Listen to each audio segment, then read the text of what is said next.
سورۃ السجدہ۔ بسم اللہ الرحمن الرحیم، الف لام میم، تنزیل الکتاب لا ریب فیہ من رب العالمین، ام یقولون افتراہ بل هو الحق من ربك لتنذر قوما ما أتاهم من نذير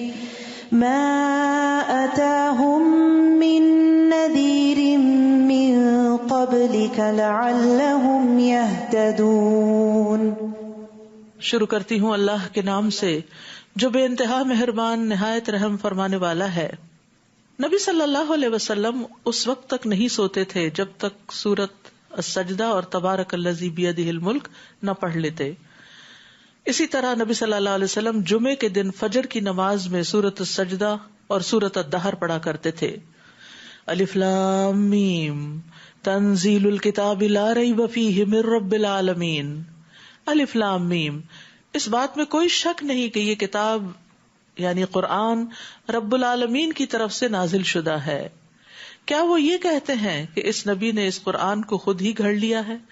بات یوں نہیں، بلکہ یہ آپ کے رب کی طرف سے حق ہے تاکہ آپ اس قوم کو ڈرائیں جن کے پاس آپ سے پہلے کوئی ڈرانے والا نہیں آیا، شاید وہ ہدایت پا جائیں۔ اللہ ہی ہے جس نے آسمانوں، زمین اور جو کچھ ان کے درمیان ہے سب کچھ 6 دنوں میں پیدا کیا، پھر عرش پر قائم ہوا۔ اس کے سوا تمہارا نہ کوئی سرپرست ہے اور نہ سفارشی، کیا تم کوئی سبق حاصل نہیں کرتے؟ وہی آسمان سے زمین تک کے انتظام کی تدبیر کرتا ہے، پھر ایک روز جس کی مقدار تمہارے حساب سے 1000 سال ہے، وہی انتظام اس کی طرف اٹھ جائے گا۔ یہ اللہ ہے جو ہر پوشیدہ اور ظاہر بات کا جاننے والا ہے، وہ سب پر غالب اور رحم کرنے والا ہے۔ قرآن و سنت سے ہمیں دنوں کی جو لینتھ ہے اس کے ڈفرنٹ ٹائمنگز پتہ چلتے ہیں۔ قیامت کا دن 50,000 سال کے برابر ہے، اور فرشتے جس طرح آسمان و زمین کے بیچ میں آتے جاتے ہیں، اگر انسان کو آنا جانا پڑے تو اس کو 1000 سال لگ جائیں۔ جس نے جو چیز بھی بنائی یعنی اللہ عالم الغیب والشہادہ عزیز الرحیم، جس نے جو چیز بھی بنائی خوب بنائی، اور انسان کی تخلیق کی ابتدا گارے سے کی، پھر اس کی نسل کو حقیر پانی کے خلاصے سے چلایا، پھر اسے رحم مادر میں درست کیا اور اس میں اپنی پیدا کی ہوئی روح پھونکی، اور تمہارے کان، آنکھیں اور دل بنائے، تم کم ہی شکر ادا کرتے ہو، یعنی تم اپنی جسمانی قوتوں سے بھرپور فائدہ نہیں اٹھاتے۔ تو ہمیں اللہ سے اپنے بدن کی عافیت بھی مانگنی چاہیے۔ اللہم عافنی فی بدنی، اللہم عافنی فی سمعی، اللہم عافنی فی بصری، لا الہ الا انت۔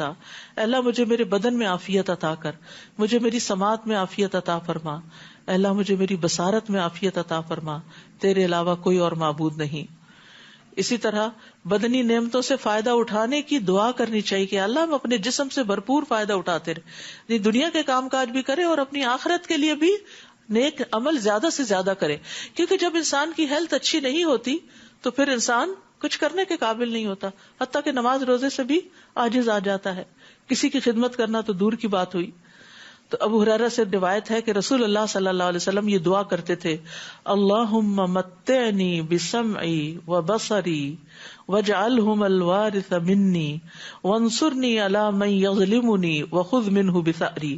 اے اللہ مجھے میری سماعت اور میری بصارت سے فائدہ پہنچا، انہیں میرا وارث کر دے، یعنی میں مر بھی جاؤں تو ان کے ذریعے جو میں نے کام کیا وہ بعد میں بھی صدقہ جاریہ بنے، اور اسی طرح یہ کہ میری زندگی تک انہیں باقی رکھ، اور مجھ پر جو ظلم کرے اس کے خلاف میری مدد فرما اور اس سے میرا بدلہ لے لے، یعنی میں اپنے معاملات تیرے سپرد کرتا ہوں۔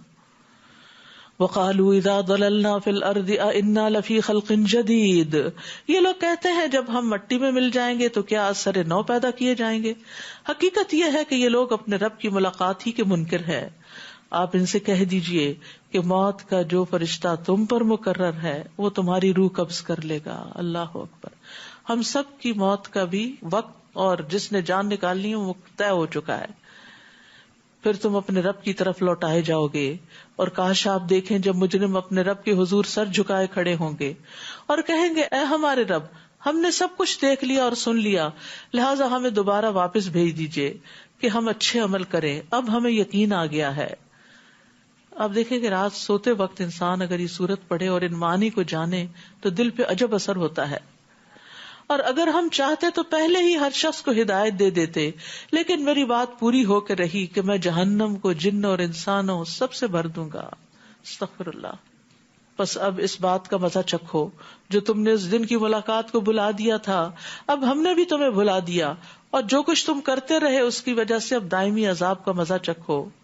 ہماری آیات پر تو وہی لوگ ایمان لاتے ہیں کہ جب انہیں ان آیات سے نصیحت کی جاتی ہے تو سجدے میں گر پڑتے ہیں اور اپنے رب کی تعریف کے ساتھ تسبیح کرتے ہیں اور تکبر نہیں کرتے. ان کے پہلو بستروں سے الگ رہتے ہیں، وہ اپنے رب کو خوف اور امید سے پکارتے ہیں، اور جو رزق ہم نے انہیں دیا ہے اس میں سے وہ خرچ کرتے ہیں. یہاں خاص صفات بتائی گئی ہیں مومنوں کی کہ وہ جسمانی لذتوں اور مال پر اللہ کے قرب کو ترجیح دیتے ہیں، یعنی نیند بھی قربان کرتے ہیں، بستروں سے اٹھ کے نوافل پڑھتے ہیں، اور اسی طرح مال محنت سے کما کے پھر اسے اللہ کے راستے میں دے دیتے ہیں، کیونکہ نیند قربان کرنے سے، مال قربان کرنے سے اللہ کا قرب نصیب ہوتا ہے. لیکن ہم نے انہی چیزوں کو ساتھ لگایا ہوا ہے جس کے نتیجے میں وہ ایمان کی حلاوت اور لذت محسوس نہیں ہوتی. فلا تعلم نفس، کوئی شخص یہ نہیں جانتا، ما اخفی لہم من قرۃ اعین، کہ اس کی آنکھوں کی ٹھنڈک کی کیا کچھ چیزیں ان کے لیے چھپا کے رکھی گئی ہیں. رات کی عبادت چھپی ہوئی عبادت ہوتی ہے تو اجر بھی چھپا ہوا ہے ان کا. یہ ان کاموں کا بدلہ ہوگا جو وہ کیا کرتے تھے. تو چھپا کر کیے گئے اعمال کے بدلے میں مخفی نعمتیں ان کو ملیں گی جن کو کسی نے دیکھا ہی نہیں، نہ کسی آنکھ نے دیکھا، نہ کسی دل میں ان کا خیال گزرا. بالکل یونیک. تو یاد رکھیے جو اعلیٰ درجے کی جنت ہے نا، وہ اعلیٰ درجے کے جنتیوں کے لیے ہے، اس کا کسی اور کو نہیں پتا، کوئی اور نہیں اسے دیکھے گا. موسیٰ علیہ السلام نے رب سے پوچھا جنت میں سب سے کم درجے کا جنتی کون ہوگا؟ تو اعلیٰ کا پھر آپ اندازہ لگائیں. اللہ نے فرمایا وہ آدمی ہوگا جو تمام اہل جنت کو جنت میں بھیج دیے جانے کے بعد آئے گا، سب جا چکے ہوں گے، وہ آخری ہوگا. اس سے کہا جائے گا تم بھی جنت میں داخل ہو جاؤ. وہ کہے گا میرے رب کیسے؟ لوگ اپنی اپنی منزلوں پہ قیام پذیر ہو چکے ہیں، جو لینا تھا سب لے چکے ہیں. تو اس سے کہا جائے گا کیا تم اس پر راضی ہوگے کہ تمہیں دنیا کے بادشاہوں میں سے کسی بادشاہ کے ملک کے برابر کوئی ملک مل جائے؟ وہ کہے گا رب میں راضی ہوں. اللہ فرمائے گا وہ ملک تمہارا ہوگا، پھر اتنا، پھر اتنا، پھر اتنا، پھر اتنا، 5 بار اور بھی. وہ کہے گا میرے رب میں راضی ہو گیا. اللہ تعالیٰ فرمائے گا یہ سب بھی تیرا اور اس سے 10 گنا زیادہ بھی تیرا، اور وہ سب بھی تیرا جو تیرا دل چاہے اور جو تیری آنکھوں کو بھائے. وہ کہے گا اے رب میں راضی ہو گیا. پھر موسیٰ علیہ السلام نے کہا اے رب تو وہ جو سب سے اونچے درجے کا، یعنی آخری بندے کا یہ سب کچھ ہے تو سب سے بڑے درجے والے کا. اللہ تعالیٰ نے فرمایا یہی لوگ ہیں جو میری مراد ہیں، ان کی عزت و کرامت کو میں نے اپنے ہاتھوں سے کاشت کیا اور ان پہ مہر لگا دی. عزت کا وہ مقام نہ کسی آنکھ نے دیکھا ہے، نہ کان نے سنا ہے، نہ کسی انسان کے دل میں اس کا خیال تک گزرا ہے. آپ نے فرمایا اس کا مصداق اللہ تعالیٰ کی اس کتاب میں موجود ہے، فلا تعلم نفس ما اخفی لهم من قرۃ اعین. لیکن ان بلند درجوں تک پہنچنے کے لیے پھر راتوں کی نیند قربان کرنا اور دن کو صدقہ خیرات کرنا اور اپنے آپ کو بھی کھانے پینے سے محروم رکھنا، کچھ قربانیاں کرنا ضروری ہوتا ہے. اس کے علاوہ یہ بات بھی یاد رکھیے کہ ہمیں ہمیشہ جنت الفردوس مانگنی چاہیے جو جنت کا اعلیٰ اور افضل حصہ ہے. اللہم انی اسألک الجنت الفردوس واعوذ بک من النار. کیا مومن ایسے ہی ہوتا ہے جیسے فاسق؟ مومن اور نافرمان دو ایک جیسے نہیں ہوتے، یہ دونوں برابر نہیں ہو سکتے. جو لوگ ایمان لائے اور نیک اعمال کیے ان کی قیام گاہ باغات ہوں گے، یہ ان کے اعمال کے صلے میں ان کی مہمانی ہوگی. اور جو نافرمان ہیں ان کا ٹھکانہ دوزخ ہوگا، جب بھی وہ اس سے نکلنا چاہیں گے اسی میں لوٹا دیے جائیں گے، اور انہیں کہا جائے گا اب اس آگ کے عذاب کا مزہ چکھو جسے تم جھٹلایا کرتے تھے، اور ہم انہیں قیامت کے بڑے عذاب سے پہلے ہلکے عذاب کا مزہ بھی ضرور چکھائیں گے، شاید کہ وہ اپنی روش سے باز آ جائیں. اس سے مراد دنیا میں ہی آنے والی تکلیفیں، کیونکہ لعلہم یرجعون، تاکہ وہ بری روش سے باز آ جائیں. تو انسان پر مصیبتیں وغیرہ کیوں آتی ہیں؟ تاکہ انسان اپنی اصلاح کر لے. اور اس شخص سے بڑھ کر ظالم کون ہوگا جسے اس کے رب کی آیات سے نصیحت کی جائے پھر وہ اس سے منہ موڑ لے. ہم یقیناً ایسے مجرموں سے انتقام لے کر رہیں گے. ہم نے موسیٰ کو کتاب دی تھی، لہٰذا اے نبی آپ کو اس کتاب کے ملنے میں شک نہ رہنا چاہیے، اور یہ کتاب بنی اسرائیل کے لیے ہدایت تھی، یعنی توراہ. جب انہوں نے مصائب پر صبر کیا تو ہم نے ان میں سے کئی ایسے پیشوا بنا دیے جو ہمارے حکم سے ان کی رہنمائی کرتے تھے، اور یہ لوگ ہماری آیات پر یقین رکھتے تھے. تو یاد رکھیے لیڈرشپ کی بہت اہم کوالٹی ہے صبر. صبر کے بغیر کوئی لیڈر نہیں ہو سکتا، کیونکہ اس میں انسان کو بہت سے مشکل مراحل سے گزرنا پڑتا ہے. آپ کا رب قیامت کے دن یقیناً ان لوگوں میں ان باتوں کا فیصلہ کر دے گا جن میں وہ اختلاف کرتے تھے.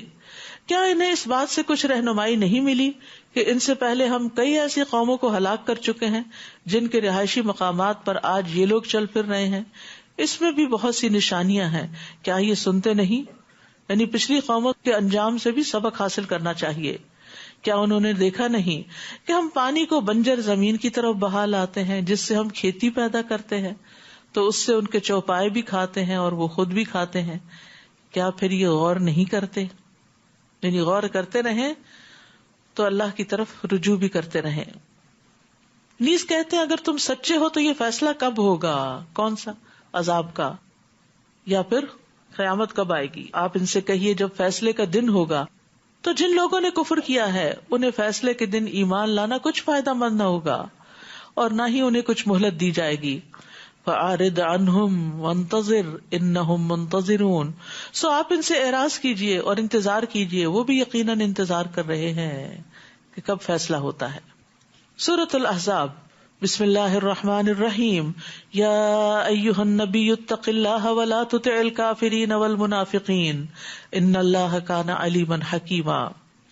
اے نبی اللہ سے ڈرتے رہیے اور کافروں اور منافقوں کا کہنا نہ مانیے، یعنی ان کے پریشر کو نہ لیجیے، کیونکہ وہ چاہتے تھے کہ آپ ہمارے طریقے پہ چلیں.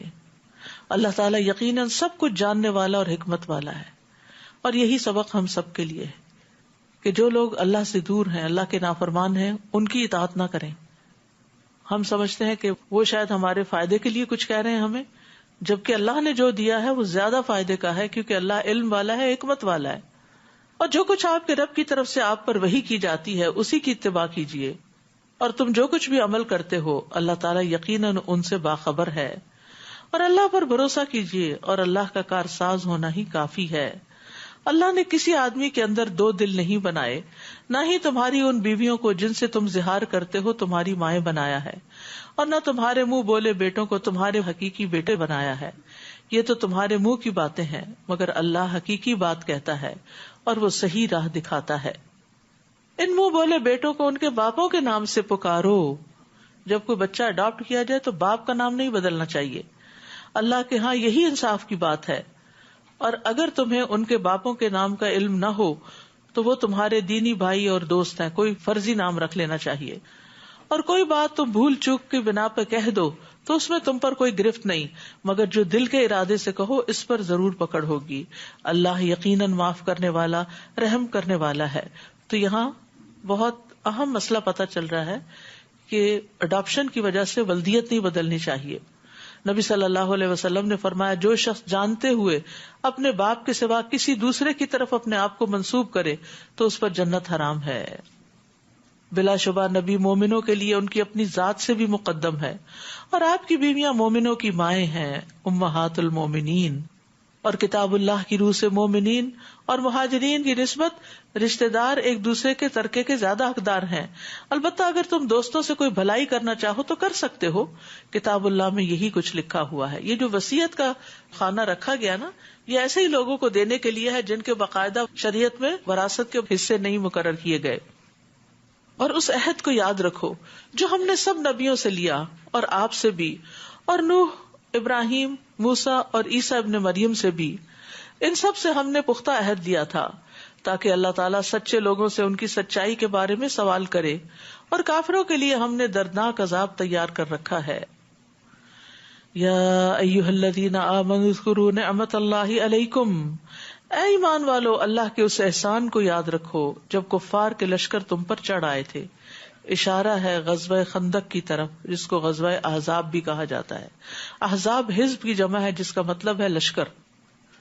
تو ہم نے آندھی اور ایسے لشکر بھیج دیے جو تمہیں نظر نہ آتے تھے، یعنی ان کے مقابلے کے لیے، کیونکہ ان کی تعداد 10,000 کے قریب تھی، اور یہ 5 ہجری میں غزوہ ہوا تھا، اور جو کچھ تم کر رہے تھے اللہ اسے خوب دیکھ رہا تھا جب وہ تمہارے اوپر سے اور نیچے سے تم پر چڑھ آئے تھے، یعنی مدینہ کو انہوں نے گھیر لیا تھا، جب آنکھیں پھر گئی تھیں اور کلیجے منہ کو آنے لگے تھے، اور تم اللہ تعالیٰ کے متعلق طرح طرح کے گمان کرنے لگے، یعنی اتنا سخت وقت تھا۔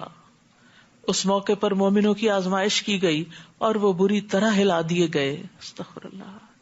جبکہ منافق اور وہ لوگ جن کے دلوں میں بیماری تھی وہ یہ کہہ رہے تھے کہ اللہ اور اس کے رسول نے ہم سے جو وعدہ کیا تھا وہ بس دھوکے کا ہی تھا، استغفر اللہ۔ یہی منافقت ہوتی ہے کہ انسان جب غصے میں آئے تو پرواہ نہ کرے کہ یہ اللہ کی بات ہے، یہ اللہ کا حکم ہے، اس کو بلیٹل کر دے۔ جبکہ منافق اور وہ لوگ جن کے دلوں میں بیماری تھی یہ کہہ رہے تھے کہ اللہ اور اس کے رسول نے ہم سے جو وعدہ کیا تھا وہ بس ایک دھوکہ ہی تھا، نعوذ باللہ۔ اور جب ان کا ایک گروہ کہنے لگا، یثرب والو، آج تمہارے ٹھہرنے کا کوئی موقع نہیں، لہذا واپس آ جاؤ، یہ منافقین کا گروہ تھا، اور ان کا ایک گروہ نبی سے واپس جانے کی اجازت مانگ رہا تھا اور کہتا تھا کہ ہمارے گھر غیر محفوظ ہیں، حالانکہ ان کے گھر غیر محفوظ نہیں تھے، وہ تو صرف جنگ سے فرار چاہتے تھے، یعنی بہانے کر کے جنگ سے بھاگنا چاہتے تھے۔ اور اگر کفار کے لشکر اطراف مدینہ سے ان پر چڑھ آتے اور انہیں فتنے کی دعوت دیتے تو یہ منافق فوراً مان لیتے اور اس میں کچھ زیادہ دیر نہ کرتے، یعنی یہ لوگ اہل ایمان کا ساتھ دینے کی بجائے اہل کفر کا ساتھ دینے کے لیے تیار ہیں، حالانکہ اس سے پہلے وہ اللہ سے عہد کر چکے تھے کہ وہ پیٹھ نہ پھیریں گے، اور اللہ سے کیے ہوئے عہد کی باز پرس تو ہو کر ہی رہے گی۔ آپ ان سے کہیے، اگر تم موت اور قتل ہونے سے بھاگتے ہو تو تمہارا بھاگنا تمہیں کچھ فائدہ نہ دے گا، اس صورت میں بھی تم تھوڑا عرصہ ہی فائدہ اٹھا سکو گے۔ حقیقت یہ کہ انسان، جیسے پہلے میں نے مثال دی تھی، وہ جو امام غزالی کی بات تھی کہ شیر اس کے پیچھے ہے اور وہ چھپ کے کنویں میں ہے، یعنی اس دنیا میں ہے، لیکن موت اس کا پیچھا کر رہی ہے، اور اگر سارے اسباب بھی امن کے میسر آ جائیں، صحت ہو، گھر ہو، بچے ہوں، اچھے ڈاکٹرز کو جانتے ہوں، سب کچھ ہو، تو بھی جب موت آتی ہے تو وہ ان سب کے بیچ میں سے اٹھا کے لے جاتی ہے، وہ نہیں چھوڑتی۔ موت سے فرار ممکن نہیں۔ اور پھر مشکل یہ ہے نا کہ موت کے بعد ایک اور دنیا ہے، اگر اس کی تیاری نہیں کی، اس کو سجایا بنایا نہیں، تو پھر وہ وقت کیسے گزرے گا؟ یہ نہیں پتا کہ کتنا عرصہ انسان کو اس حال میں رہنا پڑے۔ نوح علیہ السلام کے زمانے کے لوگ جو ہزاروں سال پہلے آئے تھے وہ بھی مر کے زمین میں ہیں، اور اس کے علاوہ جو ان سے پہلے تھے وہ بھی، اور جو بعد میں تھے وہ بھی۔ اللہ تعالیٰ اس وحشت کو اور ان مرحلوں کو آسان کر دے، اور اس کے لیے ہمیں خاص دعائیں رو کر اللہ تعالیٰ سے کرنی چاہیے، اور تنہائی کے اوقات میں اور قبولیت کے اوقات میں، کیونکہ یہ سب سے مشکل مرحلے ہیں۔ آپ ان سے پوچھئے کہ اگر اللہ تمہیں تکلیف دینا چاہے تو کون ہے جو تمہیں اس سے بچا سکے، اور اگر اللہ تم پر مہربانی کرنا چاہے تو کون ہے جو اس سے روک سکے؟ اللہ کے مقابلے میں یہ لوگ نہ کوئی اپنا حامی پا سکتے ہیں اور نہ کوئی مددگار۔ اللہ تعالیٰ تم سے جہاد میں رکاوٹ ڈالنے والوں کو خوب جانتا ہے، اور ان کو بھی جو اپنے بھائیوں سے کہتے ہیں کہ ہمارے پاس آ جاؤ، اور جہاد میں یہ کم ہی حصہ لیتے ہیں۔ وہ تمہارا ساتھ دینے میں سخت بخیل ہیں، پھر جب جنگ کا خطرہ آ پڑتا ہے تو آپ دیکھتے ہیں کہ وہ آنکھیں پھیر پھیر کر آپ کی طرف یوں دیکھتے ہیں جیسے کسی پر موت کی غشی طاری ہو چکی ہو۔ پھر جب خطرہ دور ہو جاتا ہے تو اموال غنیمت کے انتہائی حریص بن کر تیز تیز زبانیں چلانے لگتے ہیں، اپنے کو ادھر ادھر کے کارنامے سنانے لگتے ہیں۔ یہی لوگ ہیں جو قطعاً ایمان نہیں لائے، لہذا اللہ ان کے اعمال برباد کر دے گا، اور یہ بات اللہ کے لیے بہت آسان ہے۔ یحسبون الاحزاب لم یذهبوا، وہ یہی سمجھ رہے ہیں کہ ابھی لشکر گئے نہیں، منافقین، اور اگر یہ لشکر چڑھ آئے تو یہ تمنا کریں گے کاش وہ دیہاتوں میں رہنے والے ہوتے اور بس تمہارے حالات ہی پوچھ لیا کرتے، اور اگر وہ تم میں موجود بھی ہوتے تو دشمن سے لڑائی میں کم ہی حصہ لیتے۔ لقد كان لكم في رسول الله اسوة حسنة لمن كان يرجو الله واليوم الآخر وذكر الله كثيرا۔ مسلمانوں، تمہارے لیے اللہ کے رسول کی ذات میں بہترین نمونہ ہے، بہترین رول ماڈل ہے تمہارے لیے، جو بھی اللہ اور یوم آخرت کی امید رکھتا ہو اور اللہ کو بکثرت یاد کرتا ہو۔ تو نبی صلی اللہ علیہ وسلم کی ذات صرف عبادات میں ہی نہیں، اخلاق میں، ایمان میں، دنیا آخرت کے سارے معاملات میں ہمارے لیے ایک نمونہ ہے، لیکن ہمیں یہ دیکھنا چاہیے کہ ہم ان کے نمونے کو کتنا فالو کرتے ہیں. اب اس میں آپ دیکھیے، صبح میرے ہسبینڈ ایسی ایک ویڈیو پہ کلک کیا، میں نے تو صرف سنا ہی دور سے، تو کوئی شخص بول رہا تھا کہ کسی جگہ پر نبی صلی اللہ علیہ وسلم کے جبے کا دیدار کرایا جا رہا ہے اور یہ 1400 سال پرانا ہے. آپ ذرا سوچئے کہ کس طرح پاسبل ہے کہ 1400 سال پرانی چیز جو ہے وہ اس طرح بالکل انٹیکٹ اور صحیح سلامت ہو اور وہ لوگوں کے لیے لٹکا دی جائے اور لوگ آ کے اس کا دیدار کریں، اور طویل لائنیں ہیں اس پر اور لوگ پیاسے بھوکے اور بدحال ہوئے میں ہیں صرف اس کی ایک جھلک دیکھنے کو، جو کہ پتہ نہیں سچ بھی ہے یا نہیں. تو میں سوچ رہی تھی کہ اگر اس قوم کے اندر اتنی ہی اللہ کے رسول کی محبت ہے تو ان کے طریقوں کو کیوں نہیں فالو کرتے؟ کیا صحابہ کرام نے بھی آپ کا جبہ دیکھ کر محبت کا اظہار کیا تھا بس، یا آپ کے ایک ایک طریقے پہ چلتے تھے، ایک ایک چیز کو بہت سنجیدگی کے ساتھ لیتے تھے؟ تو جو شخص خوبصورت زندگی بسر کرنا چاہتا ہو اسے چاہیے کہ وہ رسول اللہ صلی اللہ علیہ وسلم کا ماڈل فالو کرے. تو ہر معاملے میں آپ کی اطاعت ضروری ہے. آپ نے فرمایا نماز اس طرح پڑھو جس طرح تم مجھے پڑھتے دیکھتے ہو، حج کے احکام مجھ سے سیکھ لو، اور ہمیں کسی بھی معاملے میں آپ کی مخالفت نہیں کرنی چاہیے. من رغب عن سنتی فلیس منی، جس نے میرے طریقے سے بے رغبتی کی وہ مجھ سے نہیں.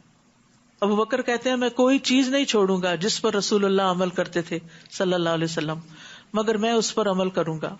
بس بے شک میں ڈرتا ہوں کہ اگر میں نے آپ کا طریقہ چھوڑ دیا تو میں سیدھے رستے سے بھٹک جاؤں گا. یاد رکھیے چھوٹی چھوٹی چیزوں میں بھی آپ کا انداز اختیار کریں.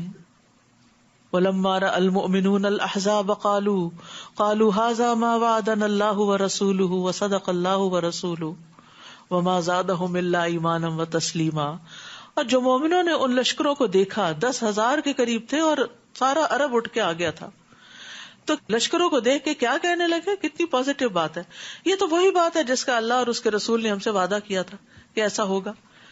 اس واقعے نے ان کے ایمان اور فرما برداری کو مزید بڑھا دیا. تو ہمیں بھی غور کرنا چاہیے کہ مشکل وقت ہمارے ایمان میں اضافہ کرتے ہیں یا پہلا بھی جاتا ہے. مومنوں میں سے کچھ ایسے لوگ ہیں جنہوں نے اللہ سے جو عہد کیا تھا اسے سچا کر دکھایا. ان میں سے کوئی تو اپنی ذمہ داری پوری کر چکا اور کوئی موقع کا انتظار کر رہا ہے، اور انہوں نے اپنے عہد میں کوئی تبدیلی نہیں کی. یہ سب کچھ اس لیے ہے تاکہ اللہ سچے لوگوں کو ان کے سچ کی جزا دے اور منافقوں کو اگر چاہے تو عذاب دے یا پھر ان کی توبہ قبول کر لے. اللہ یقیناً معاف کر دینے والا اور رحم کرنے والا ہے. تو یاد رکھیے انسان اگر توبہ کرتا ہے تو پھر اسے توبہ کی قبولیت کی امید بھی رکھنی چاہیے. اور کیا امید رکھنی چاہیے؟ کہ اگر ہم اللہ سے توبہ کریں گے تو اللہ تعالیٰ توبہ قبول کرے گا. کیونکہ بہت سے لوگ جب وہ گناہوں کے بوجھ میں دب جاتے ہیں نا تو وہ یہ چیز بھول جاتے ہیں. وہ کہتے ہیں ہماری نہیں سنتا، ہمیں نہیں بخشے گا. نہیں، نہ اپنے بارے میں نہ کسی کے بارے میں ایسا منفی جملہ نکالے، قطعاً نہ یہ کہیں، کیونکہ یہ جو بخشش والا معاملہ ہے نا یہ سراسر اس کے اپنے ہاتھ میں، مالک یوم الدین ہے وہ.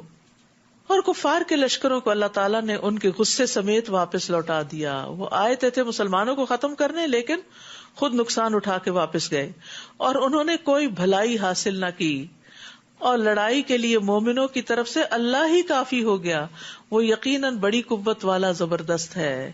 یعنی مومنوں کو لڑنے کی ضرورت ہی پیش نہ آئی. اللہ نے ایسی ہوائیں بھیجی، ایسی آندھی چلی کہ جو ان کی رسیوں کو توڑ گئی جس سے انہوں نے جانوروں کو باندھا ہوا تھا، اور اسی طرح ان کی ہانڈیاں الٹ گئیں اور خیمے الٹ گئے، تتر بتر ہو کے رہ گیا سب کچھ. اور اہل کتاب میں سے جنہوں نے کافروں کی مدد کی تھی، بنو قریظہ، انہیں اللہ ان کے قلعوں سے اتار لایا، جس کی تفصیل سورۃ الحشر میں آئے گی. اور ان کے دلوں میں رعب ڈال دیا کہ ان کے ایک گروہ کو تم قتل کر رہے تھے اور دوسرے کو قیدی بنا رہے تھے، اور تمہیں ان کی زمین، ان کے گھروں اور ان کے اموال کا وارث بنا دیا، اور اس زمین کا بھی جہاں تم نے قدم تک نہ رکھا تھا. اور اللہ تعالیٰ ہر چیز پر پوری پوری قدرت رکھتا ہے. اے نبی اپنی بیویوں سے کہہ دیجئے اگر تم دنیا کی زندگی اور دنیا ہی کی زینت چاہتی ہو تو آؤ میں تمہیں کچھ دے دلا کے بھلے طریقے سے رخصت کر دوں. وَإِن كُنتُنَّ تُرِدْنَ اللَّهَ وَرَسُولَهُ وَالدَّارَ الْآخِرَةَ فَإِنَّ اللَّهَ أَعَدَّ لِلْمُحْسِنَاتِ مِنكُنَّ أَجْرًا عَظِيمًا. اور اگر تم اللہ، اس کا رسول اور آخرت کا گھر چاہتی ہو تو اللہ تعالیٰ نے تم میں سے نیکوکاروں کے لیے بہت بڑا اجر تیار کر رکھا ہے. تو ازواج مطہرات کی ترجیح کیا تھی؟ انہوں نے کیا چنا ہوگا؟ اللہ اور اس کا رسول. نبی صلی اللہ علیہ وسلم کی زوجہ عائشہ رضی اللہ تعالیٰ عنہ کہتی ہیں کہ رسول اللہ صلی اللہ علیہ وسلم کو جب حکم ہوا کہ وہ اپنی بیویوں کو اختیار دیں تو سب سے پہلے آپ میرے پاس تشریف لائے اور فرمایا میں تم سے ایک معاملے کے متعلق کہنے آیا ہوں. اس معاملے میں جلد بازی نہ کرنا بلکہ اپنے والدین سے مشورہ کر کے جواب دینا، کیونکہ آپ خوب جانتے تھے کہ ان کے والدین حضرت عائشہ کو نبی صلی اللہ علیہ وسلم سے الگ ہونے کا مشورہ کبھی نہیں دیں گے. چنانچہ آپ نے فرمایا اللہ عز و جل کا فرمان ہے یا ایھا النبی قل لازواجک ان کنتن تردن الحیات الدنیا وزینتها الی اجر عظیم تک. میں نے کہا میں اس معاملے میں اپنے والدین سے کیا مشورہ کروں گی، میں تو اللہ اور اس کے رسول اور آخرت کے گھر کو چاہتی ہوں. حضرت عائشہ کہتی ہیں کہ پھر نبی صلی اللہ علیہ وسلم کی دوسری بیویوں نے بھی یہی جواب دیا جو میں نے دیا تھا. جو آخرت چاہتے ہیں نا وہ سوچ سمجھ کے چاہتے ہیں، وہی صرف جذباتی کوئی لیکچر سن کے تو آخرت کے چاہت والے نہیں بن جاتے، بلکہ وہ ان کی زندگی کا ایک مستقل حصہ بن جاتی ہے کہ ہمیں ہر کام اپنی آخرت بنانے کے لیے کرنا ہے. یا نساء النبی من یأت منکن بفاحشۃ مبینہ یضاعف لها العذاب ضعفین وکان ذلک علی اللہ یسیرا. اے نبی کی بیویوں، تم میں سے جو کوئی کھلی بے حیائی کا ارتکاب کرے تو اسے دگنا عذاب دیا جائے گا، اور یہ بات اللہ کے لیے بہت آسان ہے. استغفر اللہ. اگر نبی کی بیویوں کو یہ بات کہی جا رہی ہے تو عام لوگوں کے لیے کیا بات ہو سکتی ہے. اللہ سبحانہ و تعالی ہمیں قرآن کو سمجھنے کی توفیق عطا فرمائے اور ان ساری چیزوں سے ہماری آنکھیں کھول دے تاکہ ہم عمل کرنے والے بن جائیں. وآخر دعوانا ان الحمد للہ رب العالمین. سبحانک اللہم وبحمدک اشہد ان لا الہ الا انت استغفرک واتوب الیک. السلام علیکم ورحمۃ اللہ وبرکاتہ.